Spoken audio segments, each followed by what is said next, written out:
ஆண்டவர் இன்றைக்கு உங்களுக்கும் எனக்கும் வைத்திருக்கிற ஒரு ஒத்தாசையை பெற்றுக்கொள்வோம். அவருடைய வலது கரத்தை பிடித்து கொள்வோம். பிடித்து கொண்டு, ஆண்டவரே, என்னை இப்படி காப்பாற்ற நீர் விரும்புகிறீரா?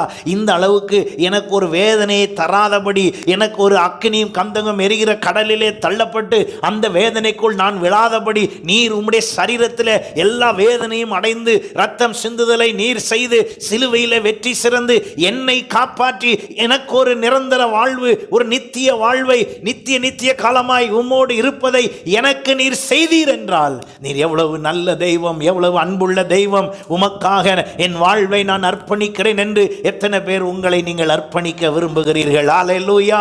இந்த அர்ப்பணிப்பை நீங்கள் சரியாய் செய்து, அன்றாட உங்கள் வேலை இருக்கலாம், உங்கள் பிசினஸ் இருக்கலாம், உங்கள் காரியங்கள் இருக்கலாம், ஆனால் தேவனை தேடுகிறதிலே எந்த குறையில்லாமல் வேத வாசிப்பிலும் ஜெபத்திலும் உறுதியாய் தரித்திருந்து நீங்கள் செயல்பட்டு இந்த ஒத்தாசையை பிடித்துக் கொள்வீர்கள் என்றால், உங்களை நித்திய காலமாய் அவரோடு கூட வாழ வைக்க அவர் உங்கள் வலது கரத்தை பிடித்து அழைத்து செல்வார். இல்லை என்றால் உங்களை நரகத்திலே தள்ளவும் யோசிக்காமல் அவருடைய ஒத்தாசையை உதாசீனப்படுத்துகிறவர்கள். நீங்கள் எப்பொழுது ஒத்தாசையை உதாசீனப்படுத்தீர்கள் என்று அறியலாம். சபையை நீங்கள் உதாசீனப்படுத்தினால், சபையில் உள்ள செயல்களை உதாசீனப்படுத்தினாலே அவருடைய ஒத்தாசையை உதாசீனப்படுத்தினதற்கு அர்த்தமாகி விடுகிறது. ஆகையினாலே நீங்கள் நானும் இணைந்து செயல்படுவோம். ஹல்லேலூயா. சேர்ந்து ஒத்தாசையாக நம்மை கர்த்தர் மீட்டு விட்டார். இன்னும் மீட்கப்படாதவர்கள் எத்தனையோ பேர் உண்டு. நம்முடைய சொந்த பந்தங்கள் உண்டு, நமக்கு அருகில் உள்ளவர்கள் உண்டு, இந்த ஊர் உண்டு, இந்த கிராமம் உண்டு. இவைகள் எல்லாம் மீட்கப்படுவதற்கு. ஹல்லேலூயா. ஆகையினால தான் அவர் சொன்னார், ஒருவரும் கெட்டு போகாமல். அப்படிங்கிற லிஸ்ட்டில் எல்லாரும் இருக்காங்க. அப்போ சபையினுடைய பணி என்ன?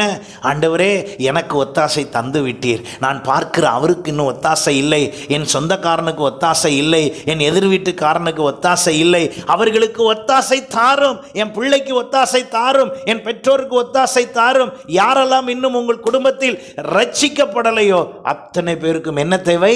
அவருடைய ஒத்தாசை தேவை. அதற்கு நீங்கள் பிரயாசப்படுவதின் பெயர் தான் ஊழியம். அப்படி ஒரு வேலையை செய்வது பேர் தான் கர்த்தருக்கு செய்கிற ஊழியம். உங்களால் ஆன மட்டும் இயேசு உங்களுக்கு ஒத்தாசை தருவார். அவர் ஒத்தாசை உங்களை பரலோக ராஜ்யத்துக்கு கொண்டு செல்லும் என்று சொல்ல பழகுங்கள், அறிவியுங்கள். கர்த்தர் உங்களை ஆசீர்வதிப்பார். God bless you.